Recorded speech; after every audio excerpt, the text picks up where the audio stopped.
Brewers Log June 3rd, 2023. So this went a little faster than I expected. I was starting to rack my pyment into another bottle, and it looks like it's finishing in less time than I was able to get the camera up and going. So that's one of my goals today, is that I need to go back and look, because I can't find anything on this bottle telling me when I started this pyment or how long it's been sitting here. My goal with this one was to let it sit for at least a year and rack it every once in a while to get rid of some of the lee. So I'll see what I have to go back through the videos and may put a date in the video here to say how long this has been going. But I'm getting ready to try it, and I'm also getting ready to make 3 gallons of cider. I'm going to try to make 1 honey, 1 raw sugar, and 1 brown sugar, and see where I'm at with those, since I haven't made a cider in at least 6 months, if not more. I know that it was sometime before Christmas was the last time I tried to make anything, so hopefully I'll get more, record more as I go along today. So while I was after racking this into the other jar and cleaning it out, I went through my old videos to try to see when I started this and when I last racked it. I found my last video is from May 15th of 2022. So, and it is in that video. Oh, and I talk about that I need to rack it, but it doesn't say in that video that I actually did rack it on the May 15th. So I know I've racked this since then. And so at some point this got racked, and then it has been sitting down here. So it's at least a year it's probably about a year since it's been racked. I thought I racked it last fall, but I haven't been able to find a video of when I made that. So, and then I also found out I can't tell when I actually started this. I see a video on April 9th, and that does not have the pyment in the video. And then I see another video on May 15th, or no, April 24th, that has the pyment in it, that I show that it's bubbling away just fine. So it tells me I made it before April 24th of 22. So probably the middle of April, so it's a little over a year old. Trying it, I do like the flavor a lot better than any of the ones I've made in the past, but I've only usually went about 6 months before I've drank those. I think for this one, I'm going to let it sit for 24 hours and make sure that it doesn't start bubbling, make sure that all the sugars are out of it. But the way it's tasting right now, I don't think there's much sugar left in it. It's fairly dry, which is kind of what I wanted, but I want that rich flavor that I get from the Concord grapes. So it's much closer to what I was wanting to come out of my pyment. And so at least now I know that about a year is about right on that. So most likely I'll be racking this, or not racking it, I'll be bottling it probably into my 20-ounce bottles sometime soon. And I think that's about right. I may end up going into my liter bottles and just pouring out a glass as needed, because I found this pyment, it works both as still and as carbonated. So I will have to see which way I want to go with this on it. I may make a mixture of the different two. Do some of the 20-ounce bottles still, and some of them with carbonation, and see where I go from there. But definitely I like the flavor a lot better. It's not as harsh as some of the my pyments I've made in the past. I do have to say that still the first sniff of it, for some reason I think of turpentine, and it was just probably not good, but it's one of those that I kind of taste. It was when I tasted it the first time, there's something about the taste that I actually like, that it's hard to describe. It's not like some what I would expect from a normal wine, but it's not quite the same I get from a cider or a mead. So it's a good mixture of the two, but that's kind of what I expect from it. And so maybe I'll get more going, and we'll see if I can reproduce it and get something about as good. But definitely having to wait a year is much more difficult.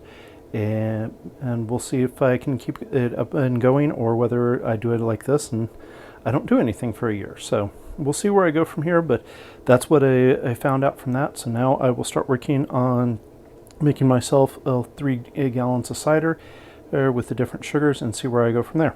All right. All right, so let's see, where was I? Oh, so I started making the first jug of apple cider. This one is going to be brown sugar made with the Mort's apple juice. And this one I did make sure I labeled. I'm starting it on 6/3/23, and that I put MAG for Mort's apple juice and BS for brown sugar. So I did this like I've done in the past. I had to look it up in a couple videos to verify, make sure that is the way I did it, is that I poured out a cup of apple juice into my 2-cup measuring cup. I put it in the microwave for 1 minute, and then I put the brown sugar into it and stirred it up so that hopefully it is nice and dissolved.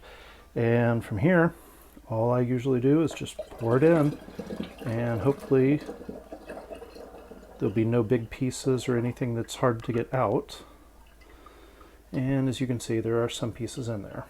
So the way I usually handle that is that I will pour more apple juice into there, and then I will continue pouring it in until I'm up to somewhere around in there on the neck, so that there's a little bit of air room in the top before I start putting in yeast or anything else. So I wanted to make sure I recorded that so I didn't have to go back as far in the videos to find out how I did it. But the other thing I did find out is I went back through my video history on my phone and found I've got quite a few Brewers logs that I did not upload to YouTube yet. So I will be going through those and trying to figure out when the pyment happened, because I did find I do have a video of making the pyment. I just don't have a date of when I started it. It may be April 24th, but hopefully from the video I can tell the exact date, and then I can put that on the jar too, so that I know when I actually started it and know how long it took, so I can get an idea of what it will take me to do it next time. Alright, so everything is finished up now. I put in a third of the SO4 yeast into each bottle, which it comes out to being about a tablespoon and a half in each one. I usually start out by putting, not a tablespoon, a teaspoon. So I put a teaspoon into each one, and then I come back and put fill the teaspoon half full, and that usually ends up being about 3. So I think I've found before I can do almost 5, 4 easily. 5 I can put enough in to get it going, and so usually 4 is about the max I try out of one of these bags. But I also put in a teaspoon of yeast nutrient, and I put in a teaspoon of pectin enzyme. So that's what's sitting there in front of it. All the bottles are marked with it. They're using Mort's apple juice as my MAJ, so I can remember what that means. I have BS on the brown sugar, I have TS on the turpentine sugar, and I have HF on my honey, mainly because it is this brand of honey, which I think I've used it before, but I'm not sure.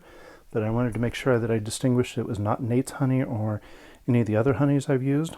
I put the date of 6/3/23 on all the bottles, so I'll know when they are done. And hopefully when I go through my videos, I can figure out the exact date this one started. I'm thinking it's about 4/24, but I've at least found a video of making it, so now I know that I will be able to easily pinpoint when I started all these. So we'll see where they're at in another couple of weeks, and this is why I like my S-locks, because I can easily tell from the very beginning that all of them have nice airtight seal on the top, and I should easily be able to see bubbles coming through it, which is also nice for when I rack. I can see whether it's pressurizing which way and if there's any new bubbles. But this is the main reason I switched over to using these, is especially on these, so it's so much easier to see what's going on and know whether there's any problems with it, because I usually get worried if the pressure goes the opposite way. As long as the pressure is pushing in toward or up on the other side, then I know that I'm in good shape. So it's one of the reasons I try to keep the airlocks all in the same direction, and that way I can easily tell for sure how they're doing, and I know where they're at. But that is where I'm at for this time. Hopefully as I said, in 3 weeks I will rack them, and then usually within a week of racking, hopefully I'll be able to bottle. And usually, since I like carbonating these, is a week after hopefully I can start drinking. So that's where I'm at. Hopefully this stays up and we'll keep going.